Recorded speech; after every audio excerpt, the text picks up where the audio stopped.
So this week's Parsha is Parshas Chayei Sarah, begins on page 107. And it starts, Sarah's lifetime was 100 years, 20 years, and 7 years, the years of Sarah's life. And Sarah died in Kiryas Arba, which is Hebron, in the land of Canaan.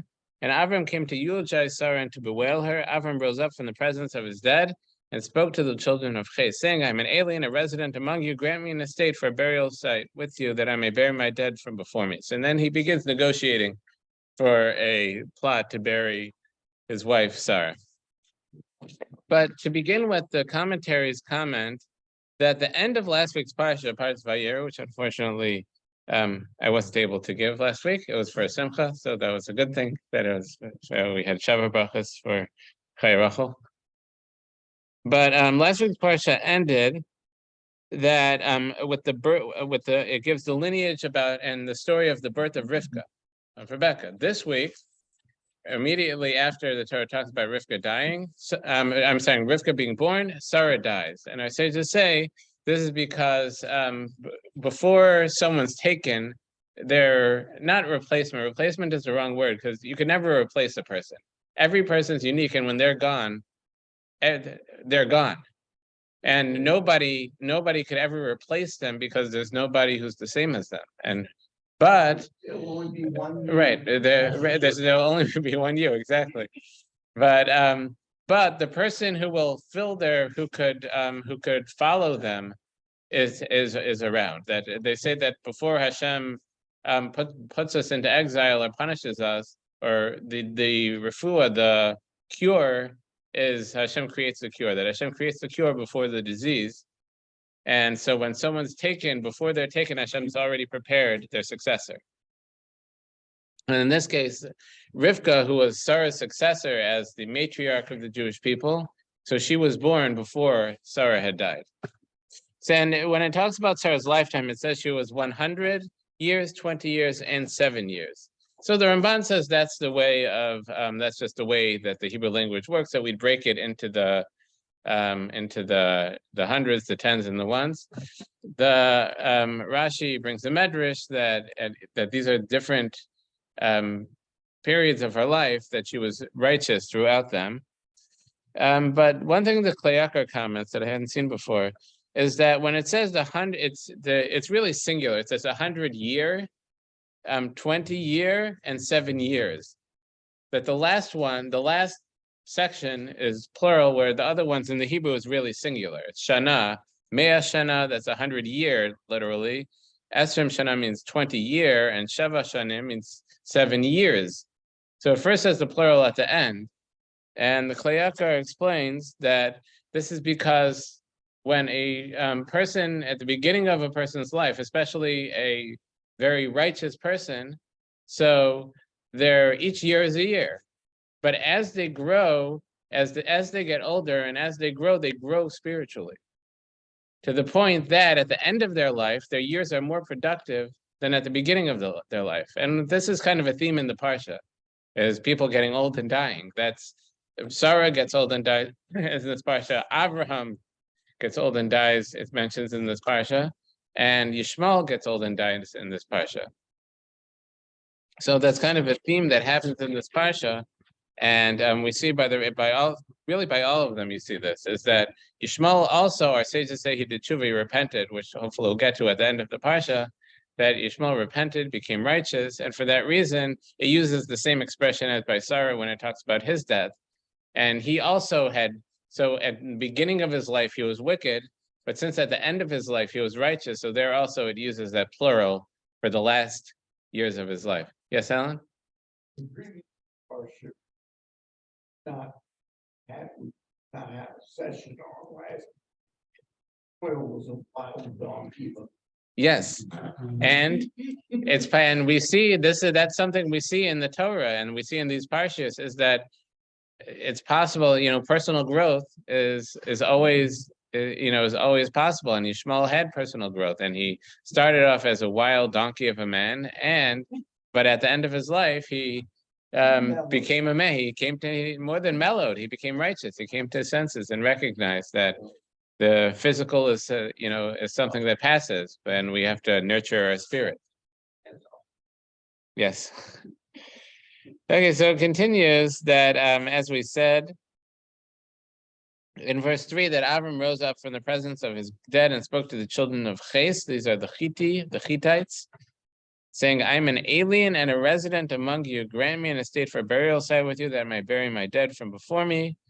So the Ramban says that the locals, the people, the local citizens would have a family plot, but not an alien an alien being somebody who was from the outside who was visiting, so he wouldn't have a family plot, and they bury him in wherever they bury him.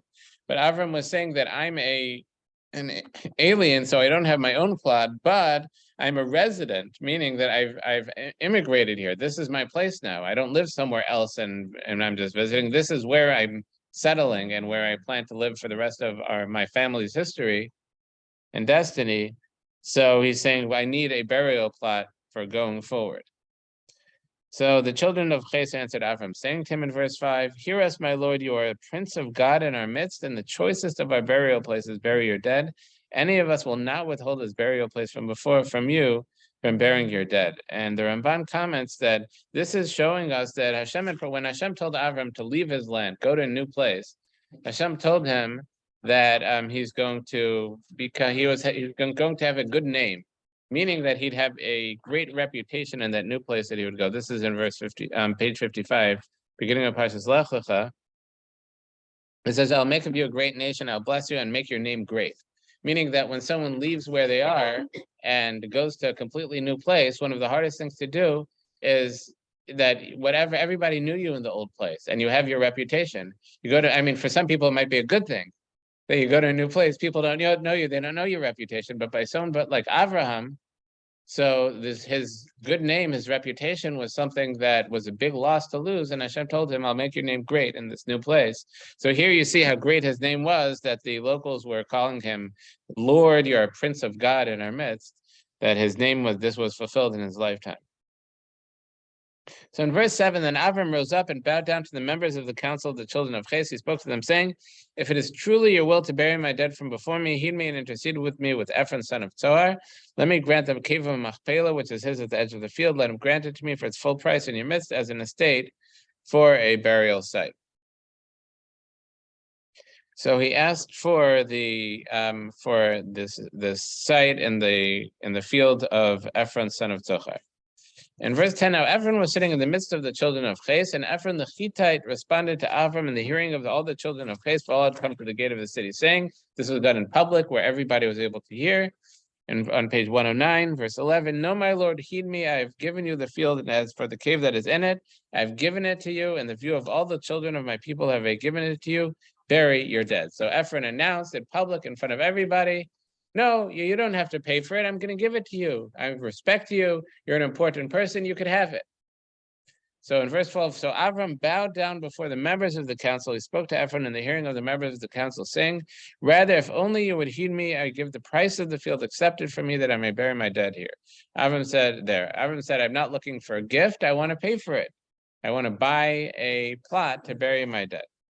And in verse 14, and Ephron replied to Avram, saying to him, My Lord, heed me, land worth 400 silver shekels between me and you. What is it? Bury your dead. So he asks, after having offered it for free, Avram said, No, I want to pay. He demands an exorbitant price. 400 silver shekels between me and you. What is it? So as it says in verse 16, Avraham heeded Ephron, and Avram weighed out to Ephron the price which he had mentioned in the hearing of the children of Ches, 400 silver shekels in negotiable currency.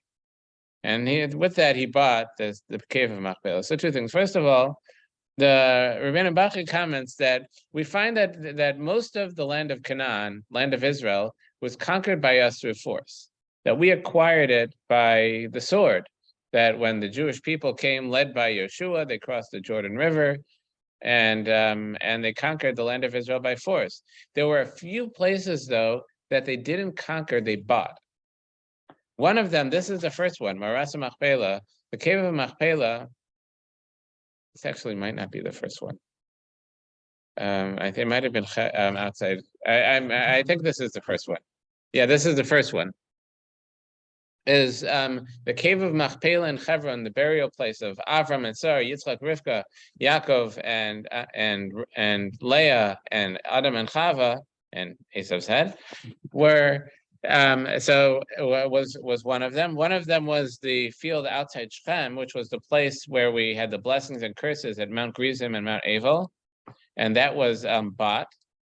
And the third place was the place where of Mount Moriah, the Temple Mount, where we would build the Beis Hamikdash, was bought by King David from I get confused. Yeah, no, the Yevusite. He bought a threshing floor that was the what's that? A Ravna, somebody Like else's name. A Ravna. I'm blanking on the name, but it was the Yevusite that he bought it from. And the Rebbeinu Bachya said that these three places, such holy places, where we accepted the Torah with an oath and curses if we don't fulfill the Torah, and the place of the burial place of our patriarchs and matriarchs, and the place of the Beis Hamikdash of the Holy Temple, it was not appropriate for those places to be spoils of war. So those places specifically were acquired through buying it. Another thing the commentaries comment, and you see it very clearly in Pasuk Tez Zayin, verse 16. If you look at the Hebrew, so you see it says Vayishma Avram el Ephron. If you look at the way Ephron is spelled in the Hebrew, it's Ayin Fei Resh Vav Nun. It loses a vav. If you look 3 words later, it says Vayishkol Avron LaEphron. Avram weighed out to Ephron. There, it's spelled differently. It's missing that vav. So our sages say that it's because of his greed, because of Ephron's greed, that he demanded such an exorbitant sum. When it says that Avram weighed out to Ephron when he's paying him the money, his name is diminished. And our sages say that he thought he was gaining by demanding such an exorbitant sum, but in fact he was losing and he was diminished by that. And that's that his name was diminished. The Klei Yakar explains that he actually says a lot on this, but he says that the Gemara, the Talmud in Baba Basra says that someone who gives a small amount to an impoverished person, so it says they're blessed by 6 blessings. And if they give them words of encouragement and lift their spirits, they get even more blessings. They get 11 blessings, I think. But if someone gives money to a poor person, if they act in a generous manner, so they get 6 blessings. So Ephron, who acted the opposite of generous manner, so he lost the 6, the vav, from his name, which has the value of 6 in gematria. And the Klei Yakar also points out that the name Ephron, without that vav, if spelled the second way, where the diminished version of his name has a numerical value of 400, which is the same as Ra'ayin, which means an evil eye, which is an expression of that's used to mean someone who's greedy, who's lacking in generosity. So now after Ephron demanded this exorbitant sum, so then his name was diminished to have that numerical value of a bad eye, someone who's lacking in generosity.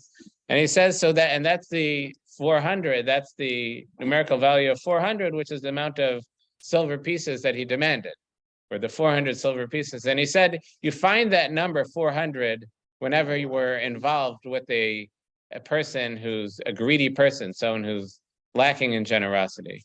And he said, you find that here. Ephron was greedy, so he demanded 400 silver pieces. Says we find it by Esav and by Yishlach, where Esav was, Esav was jealous of Yaakov after Yaakov got the blessings Yitzchak's blessings, and he went to attack Yaakov with 400 men. It says he came with 400 men. You have that theme of 400 when we're dealing with someone who's greedy, who's lacking in generosity, that it bothered him that Yaakov had the blessings and he didn't. And another case is when we went into exile to Egypt, So that began with the sale of Yosef. That was what the snowball that started rolling down the hill that led to our exile to Egypt, and which started with the brothers being jealous of Yosef. They're jealous of his blessings. They were jealous of his dreams, that he dreamed that he would be the king over them, and that disturbed them. And because of that jealousy, we were sent into exile for 400 years. Again, that 400, which is the numerical value of ra'ayin, of being lacking in generosity, being which it's I don't want to say greedy, because it doesn't translate well to being greedy. It really means not being happy with what someone else has.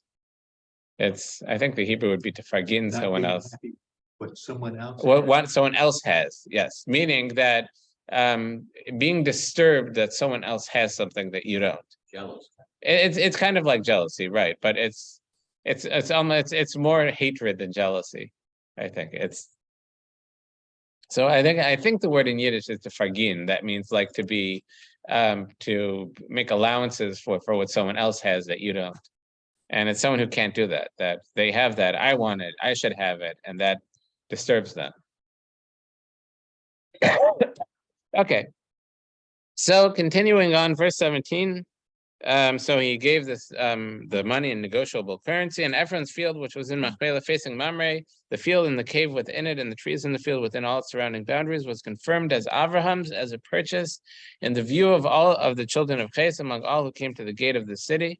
And afterwards Avram buried Sarah his wife in the cave of the field of Machpelah facing Mamre, which is in Hebron in the land of Canaan. Avram buried Sarah his wife there. Thus the field with all the cave was confirmed as Avram's, as an estate for a burial site from the children of Ches. And the commentaries comment that if you look through this whole section, it talks about bury your dead. It mentions 7 times. That bury your dead, bury your dead, bury your dead. Do I have that right? Yeah, and that's because of, from this point forward, there will be 7 more burials in there. And that is Avram and Sarah, Yitzchak and Rivka, Yaakov and Leah, and Esav's head. Only his head. Only his head. So there'll be 7 more burials there. So it says 7 times, bury your dead. Okay, so now, next topic in chapter 24. Now Avram was old, well on in years, and Hashem had blessed Avram with everything. And Avram said to his servant, the elder of his household, controls all that is his, to arrange a wife for his son Yitzchak. But to begin with, the way the Torah speaks this out, Avram was old, well on in years. The Hebrew is ba bayamim, literally means coming in days. And the Kleyakar asks that you would think, if we're talking about that a person's old, they're not coming into days, they're going out of days, meaning their days are behind them, not in front of them. The coming implies that, I'm coming into days that your best days are ahead of you. And he says that's the theme that we spoke about earlier, is that the righteous, as they get older, their days get better, because since they grow throughout their life, the righteous grow spiritually throughout their life. So even though their bodies are weaker, but their souls are, they've grown in wisdom, they've grown in spirituality. Their Torah learning is something they can build on throughout their life. And their mitzvahs are greater as they've grown spiritually. So their best days are always ahead of them, which is the opposite of people who are not spiritual, people who are more physical. So as they get older, so their bodies break down, and they lose and so as they get older, people look back at the good old days where I was able to do this, I was able to do that. Thank you, Alan. Whereas the righteous look ahead and say, look at all these things I've learned. I've learned more Torah over the years. Every year I have more to build on. And they could say that I have another day ahead of me that I could build on what I've done in the past. So that's a better day than what I had before. Okay, and Avram had blessed Avram with everything. And Avram said to his servant, the elder of his household, who controls all that is his. This is Eliezer, his faithful servant, on page 111. Place now your hand under my thigh, and I will have you swear by Hashem, God of heavens and God of earth, that you'll not take a wife for my son from the daughters of the Canaanites, among whom I dwell. Rather, to my land and my kindred shall you go and take a wife for my son for Yitzchak. So why is he telling him, put your hand under my thigh? That would get someone a big lawsuit if they tried it nowadays to an employee. So the Rashi says, or sages say, is that when a person swears an oath, so what do? So you go to court, place your hand on this Bible, and that's what we do. And when a Jewish court would have someone swear an oath, they would bring out a Sefer Torah, have the person hold the Sefer Torah while they swore the oath to emphasize its importance. And at this point, we hadn't been given the Torah yet. What was the one mitzvah that we had, though? The one mitzvah that Avram had was the mitzvah of bris milah, of circumcision. So that was the holiest thing that he had, was that mitzvah that Hashem gave him. So he had Eliezer swear on his bris milah. It was that mitzvah. The Kli Yakar also says, you could take this further, is that why did Yitzchak what was this oath that he was making him swear? He was swearing him in verse 3, and I will have you swear by Hashem, God of heavens, God of earth, that you not take a wife for my son from the daughters of the Canaanites among whom I dwell. Why did he not want him to marry the Canaanites? So our sages say it's because Abraham was blessed by Hashem, and the Canaanites were cursed. That Noach had cursed Canaan because of the incident that took place in his tent, where he had indulged in too much wine and had gotten drunk, and his son Ham had seen him in his disgraced state. So Canaan was cursed. Yaakov is blessed, and he was saying the blessed can't mingle with the cursed; they can't come together. So Canaan ultimately was cursed. The Kli Yakar says because they were shtufei zima, that they were obsessed with lewdness, and that was a part of what transpired in the tent. That he saw Noach without his clothing, and that caused excitement to him, so he had him swear on the bris milah, which is the sign of our subjugating our physical desires, that area of our body, the seat of our physical desires, subjugating that to Hashem, to the mitzvahs of Hashem, as the symbol for not marrying Yitzchak off to Canaanite. Okay, so it continues in verse 5. The servant said to him, perhaps the woman shall not wish to follow me to this land. Shall I take your son back to the land from which you departed? If I can't find her, let's say I want to marry her off to someone in Aram where he's headed, and this Aramean girl doesn't want to leave Aram, they don't want to go to the land of Canaan, should I tell Yitzchak, take Yitzchak there? And what did Avram say? Avram said, beware not to return my son there. Hashem, God of heavens, who took me from the house of my father, from the land of my birth, who spoke concerning me and who swore to me, saying, to your offspring will I give this land. He will send his angel before you and will take a wife for my son from there. But if the woman will not wish to follow you, you shall then be absolved of this oath of mine. However, do not return my son to there. That Yitzchak, I say to say that Avraham had been outside the land of Canaan. He was born outside the land of Canaan. Yaakov left the land of Canaan to go to Egypt. Avram had actually left the land of Canaan to go to Egypt, even after he got there. Yaakov left the land of Canaan to go to Egypt in a famine. But Yitzchak was never to leave the land of Canaan, that he was offered up as an offering to Hashem during the binding of Yitzchak. And after that, he was on such a high spiritual level that he was never able to leave the land of Canaan. Okay, so that's what he did. And he set out regarding this matter. In verse 10, then the servant took 10 camels of his master's camels and set out with all the bounty of his master in his hand. He went with great riches and made his way to Aram Naharaim, to the city of Nahor. This was the birthplace of Avraham, where his family had come from, according to the Ramban, the city of Nahor and Aram Naharaim. Where am I? He made the camels kneel down outside the city towards a well of water at evening time, the time when the women who draw water come out. And he said, Hashem, God of my master Avram, may you so arrange it for me this day that you do kindness with my master Avram. Behold, I am standing by the spring of water, and the daughters of the townsmen come out to draw water. Let it be that the maiden to whom I shall say, please tip over your jug that I may drink, and who replies, drink, and I will even water your camels. Her will you have designated for your servant for Yitzchak, and may I know through her that you have done kindness with my master. So he asked for a sign. He asked that he was thirsty, his camels were thirsty. He said, the one who offers water to me and to my camels, that's the person that should marry Yitzchak. And remember, Yitzchak was a son of Abraham, who was the epitome and the not impersonation, but he was the personification of chesed, of giving, of kindness. So he was saying somebody that Yitzchak, his son, could only marry someone who embodies this as well. And it's interesting that the commentaries say that it was specifically the camels that she had to show chesed, this kindness to. Camels, the Hebrew for camel is gamal, which is the same word. Gemilas chasadim is the word for granting kindness. And that's what she needed to do the kindness with. Okay, and it was when on page 113, verse 15, and it was when they had not yet finished speaking that suddenly Rivka was coming out. She had been born to Besuel, the son of Milcah, the wife of Nachor, brother of Avram. So she was, I'd get the relationship some point. So Avram's brother Nachor had a son, Besuel. So that Besuel was Avram's nephew.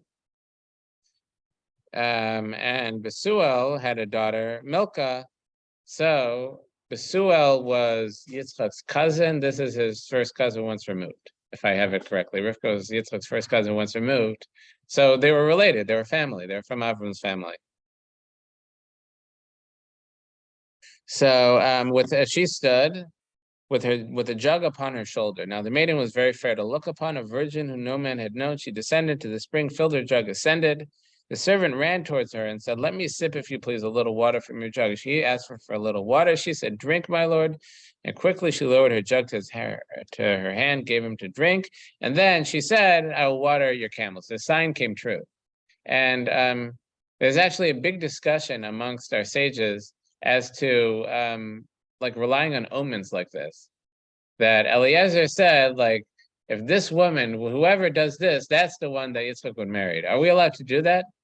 Like, look for omens? And there are some comment, the Ravid, I think, says, yes, there's no prohibition against that. And it's just they're unreliable unless, he says the condition to that, they're unreliable, omens are unreliable unless you you already ahead of time, you decide on the omen.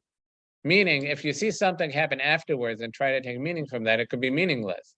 But if ahead of time you say, if this and this happens, that's a sign for me, the following, so that's okay. The Rambam disagrees. He says there's a prohibition against following any types and doing any types of divining and following signs and, following divining signs. Like if someone sees a black cat, like that's bad luck, so I won't close a business deal today. Or if like walk under the ladder, I'm gonna. Yeah, these kind of superstitions, like seeing signs in the world. So the Rambam says that's actually prohibited by Torah law to be concerned with those things. And he says in this case, though, it's because what he was looking for something. It wasn't that like it's a random thing that's really meaningless, like the black cat or the mirror breaking. It's this was something he was saying, if this person is such a kind person, such a giving person, so it makes sense that would be the right person for Yitzchak. That it wasn't a meaningless sign; it was a sign that that the way she was acting was the right, that would make her the right person for Yitzchak. Okay. So he said, whose daughter are you? Pray, is there room in your father's house for us to spend the night? And in verse 24, she said to him, I am the daughter of Besuel, the son of Milcah, whom she bore to Nachor. And she said to him, even strong, we have plenty of place for you to stay. And Eliezer heard that she was related. And in verse 15, on page 115, verse 26, so the man bowed low and prostrated himself to Hashem. He said, blessed is Hashem, God of my master Avram, who has not withheld his kindness and truth from my master. As for me, Hashem has guided me on the way to the house of my master's brothers. That he didn't know who they were, and he didn't know who this girl was. He just saw that she was a giving person and the right type of girl for Yitzchak, and then he finds out she's family with him. Perfect. So in verse 28, the maiden ran and told his mother's household according to these events. Rivka had a brother whose name was Lavan. Lavan ran to the man outside to the spring, for upon seeing the nose ring and the bracelets on his sister's hands that Eliezer had given her, and upon hearing his sister Rivka's words, saying, "Thus has the man spoken to me," he approached the man who was still standing by the camels by the spring. He said, "Come, O blessed of Hashem, why should you stand outside when I've cleared the house and place for the camels?" So the commentaries comment, I think this is a Mesh Chachma, that first it says in verse 28, Lavan ran to the man outside to the spring. And then in verse 30, it says, for upon seeing the nose ring, the bracelets on his sister's hands, and upon hearing his sister Rivka's words, saying, "Thus has the man spoken to me," he approached the man. He went to the man. He was running to the man. Now he approached the man after seeing that. What changed? He ran at him, maybe it was anger. And then he heard, yes. So he's bothered by this, and he answers that our sages say, they derive from early in the Parsha, that it says that Hashem blessed Avram with everything, and the Gemara says that means Hashem gave Avram a daughter as well. That Avram had a daughter. So Lavan, hearing that Avram's servant is in town, loaded with all riches, what does he think? He wasn't lacking in ego. He thinks, he's doing this for me. And he must be looking for a shidduch for Avram's daughter, and he's looking for me. So he goes running out there, thinking like all that stuff is mine.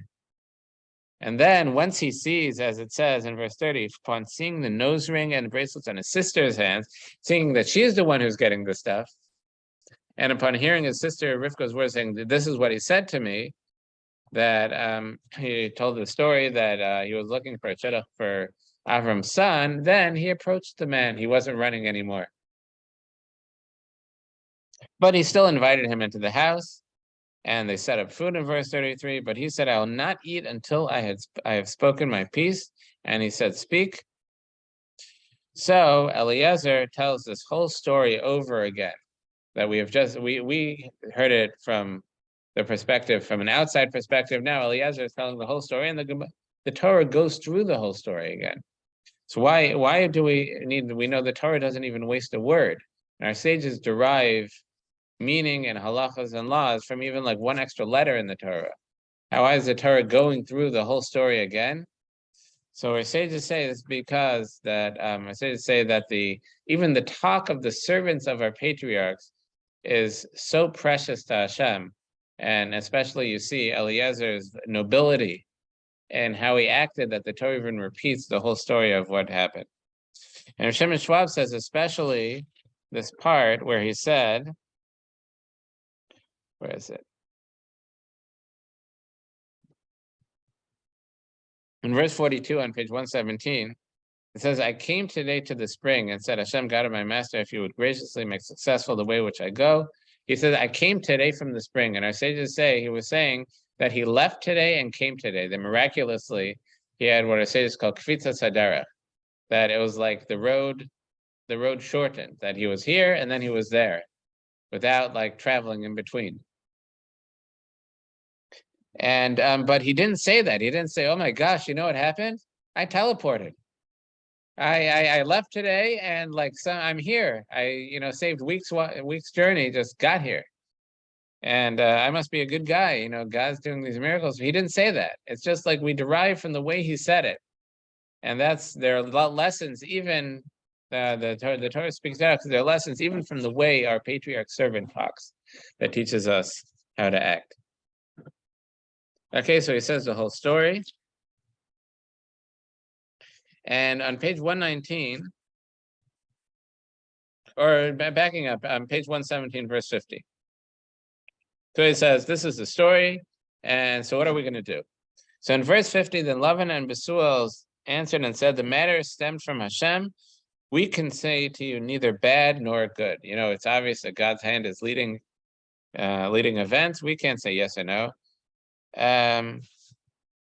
Here is Rivka, Rivka is before you, take her and go and let her be a wife to your master's son, as Hashem had spoken.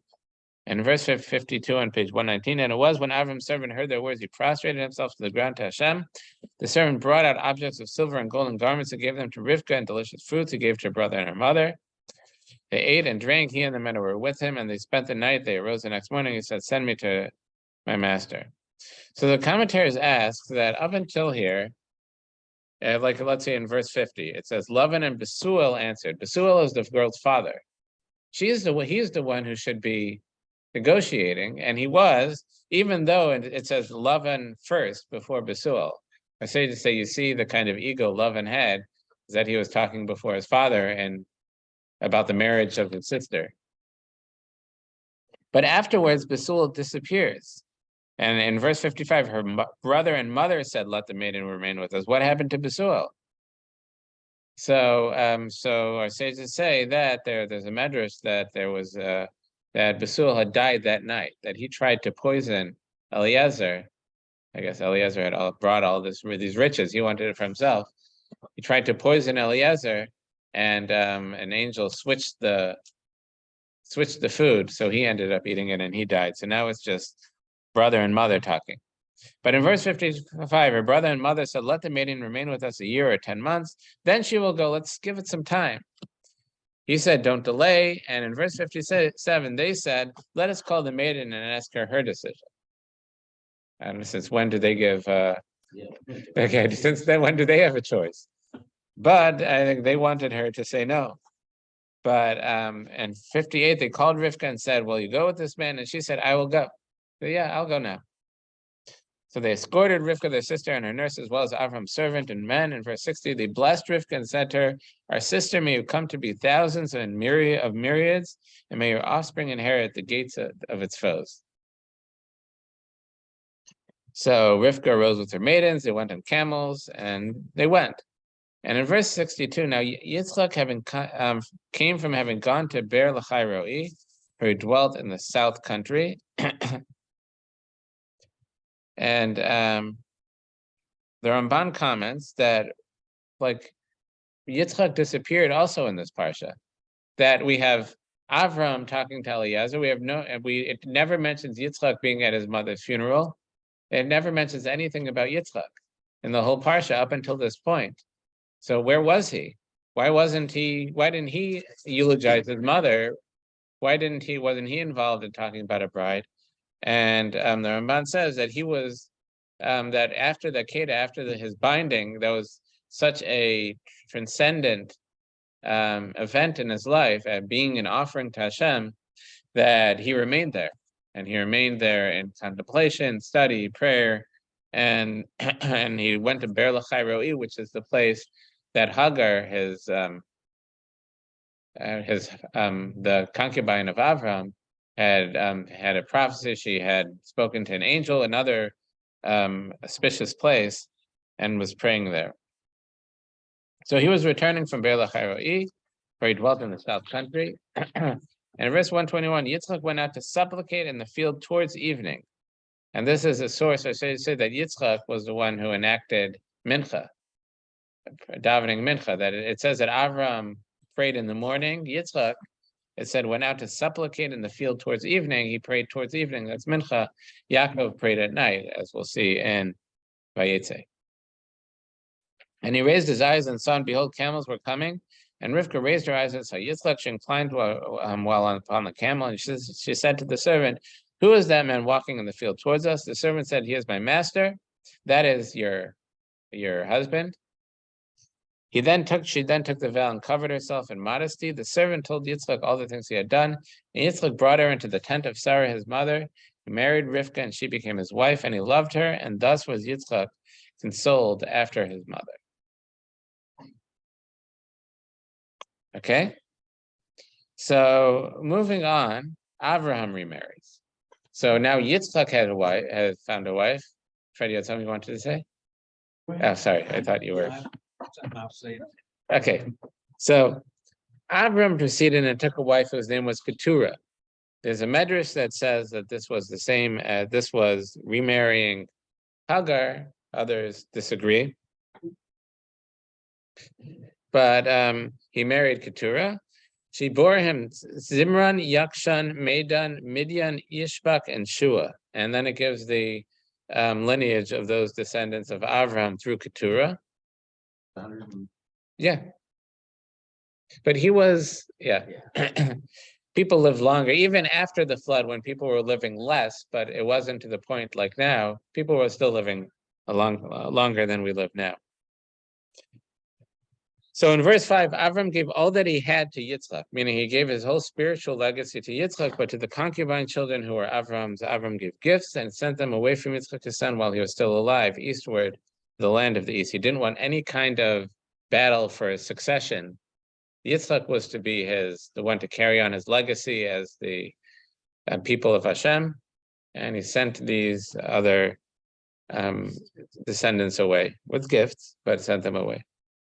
Now these are the days of the years of Avram's life, which he lived, 100 years, 70 years, and 5 years. And if you look at the Hebrew, it's the same as the way it says about Sarah, that it's singular year, 100 year, 70 year, 5 years. Like we said, at the end of the life is even greater than the beginning because they have what to build on, and there's growth. And in verse 8, Avram expired and died at a good old age, mature and content, and he was gathered to his people.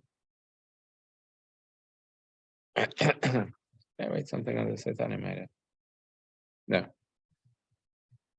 Okay, it continues in verse 9. His sons Yitzchak and Yishmael buried him in the cave of Machpelah in the field of Ephron, the son of Tzor, the Hittite, facing Mamre on page 123. Here is where sages derive that Yishmael did tshuva, Yishmael repented, is that he allowed Yitzchak to be the primary, come first in the burial of Avram. So he recognized, even being the older son, he recognized Yitzchak's primacy and allowed Yitzchak to go first in the burial. The field that Avram had bought from the children of Ches, there Avram was buried, and Sarah his wife.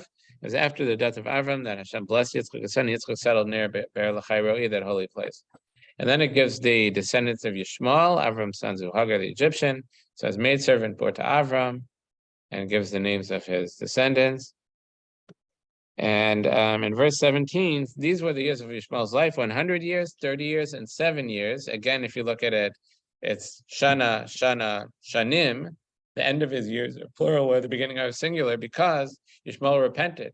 So the end of his years were greater than the earlier years. And he was gathered to his people. They dwelled from Havilah to Shur, which is near Egypt, towards Assyria. Over all his brothers he dwelt.